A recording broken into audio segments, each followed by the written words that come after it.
பொதுவா இப்ப பாத்தீங்கன்னா இந்த கர்ப்பிணி பெண்களுக்கு எலும்பு முறிவுகள் ஏற்பட்டா அவங்களுக்கு எந்த மாதிரியான சிகிச்சைகள்லாம் அளிக்கலாம்? ஆமா, அதாவது பாத்தீங்கன்னா கர்ப்பிணி பெண்களுக்கு எலும்பு முறிவு ஏற்பட்டுச்சுன்னா நிறைய பெரிய பெரிய மருத்துவமனைகள் அறிவியல் நவீனம் வளர்ந்துட்டு அப்படின்னு சொல்லிட்டு அந்த மருத்துவமனைகள் எல்லாம் பாத்தீங்கன்னா குழந்தையை அழிச்சிடணும். நமக்கு இப்போ ஒரு 40 நாள் 60 நாள் 40 நாள் குழந்தை எல்லாம் வயிற்றுல வளர்ந்துகிட்டு இருக்கு, கரு வளர்ந்துகிட்டு இருக்கு. ஒரு தாய்க்கு எலும்பு முறிவு ஏற்பட்டுச்சு, அப்போ நீங்க போனீங்கன்னா நம்ம குழந்தைய கலைச்சிடுவோம், தான் சேஃப், இல்லைன்னா உங்களுக்கு கால அறுவை சிகிச்சையில் ஏதாவது பாதிப்பு ஏற்படும் அப்படின்னு சொல்லிட்டு நம்ம வந்து குழந்தையை கலைக்கிற வேலைலாம் இப்ப பண்ணிக்கிட்டு இருக்காங்க. அதாவது எலும்பு முறிவு அப்படிங்கிறது சும்மா சாதாரணமா சரியாகக்கூடிய ஒரு விஷயம், ஒரு சாதாரணமா. ஆனா பாத்தீங்கன்னா இன்னைக்கு அதுக்குன்னு ஒரு டிபார்ட்மெண்ட் வச்சு அதுக்குன்னு ஒரு பயமுறுத்தல் வச்சு சாதாரணமா சரியாகக்கூடிய ஒரு விஷயம்.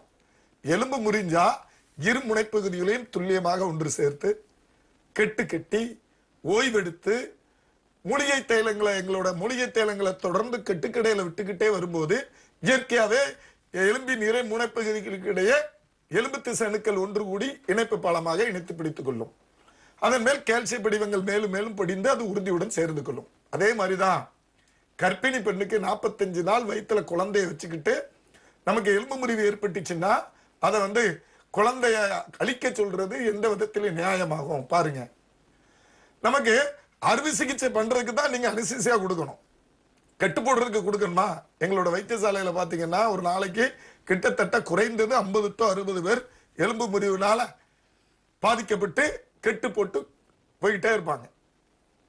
அவங்களுக்கு எல்லாம் அனஸ்தீசியா கொடுக்க தேவையில்லை. இப்போ ஆபரேஷன் பண்றதுக்கு அனஸ்தீசியா கொடுக்கணும், தோள்களை அறுக்கணும், நரம்பு ரத்த நாளைகளை துண்டிக்கணும், சதையை பழக்கணும், எலும்புல ஓட்ட போடணும், உள்ள மஜ்ஜை பாதிக்கப்படும். அப்போ அந்த கர்ப்பிணி பெண்ணுக்கு அனஸ்தீசியா கொடுத்தா என்ன ஆகும்? குழந்தை பாதிச்சிடும். தோள்களை அறுக்கும் போது புண்கள் ஏற்படும், அந்த புண்களை ஆற்றுவதற்காக ஆன்டிபயோட்டிக் மருந்து மாத்திரைகள் கொடுக்க தேவைப்படும். அதுல ஏதாவது இன்ஃபெக்ஷன் கூடுதல் ஆகி ஸ்டீராய்டு வரைக்கும் கொடுக்க போயிட்டு இருக்காங்க. இப்படி வலி நிவாரணிகள், ஆன்டிபயோட்டிகள், ஸ்டீராய்டு மருந்துகள் அளவுக்கு அதிகமாக கொடுக்கும்போது வயிற்றுல இருக்கிற குழந்தை என்னாகும்? பாதிப்பு ஏற்படும்.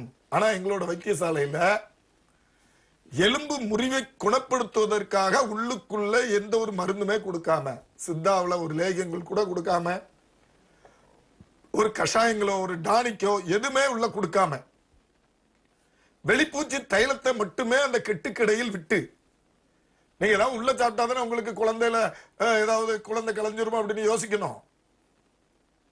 எதுவுமே உள்ள கிடையாது. எலும்பு முறிவுக்காக கர்ப்பிணி பெண்கள் எலும்பு முறிவு ஏற்பட்டு வந்தால் எங்களோட வைத்தியசாலையில அவங்களுக்கு உள்ளுக்குள்ள எந்த ஒரு மருந்துமே கொடுக்காம எலும்பு முறிஞ்ச இரு முனைப்பகுதிகளும் துல்லியமாக ஒன்று சேர்த்து கெட்டு கட்டி மூலிகை தைல விடுங்களை விடும்போது அதிகபட்சமாக கால் எலும்புன்னா 60 நாள் நடக்க விட்டுரும், கையெலும்புன்னா 40 நாள் வேலைகள் செய்ய வச்சிரும். இப்படி கெட்ட உத்து விட்டு பயிற்சிகள் கொடுத்து அதை குணப்படுத்திடும். அப்போ எது நமக்கு இயற்கையிலே பரிணாம வளர்ச்சிக்கு ஏற்ற மாதிரி நம்ம உடம்புக்கு ஏற்ற மாதிரி அறிவியல் பூர்வமான சிகிச்சை அப்படிங்கிறத சாதாரண மக்களே யோசித்து பார்க்கலாம்.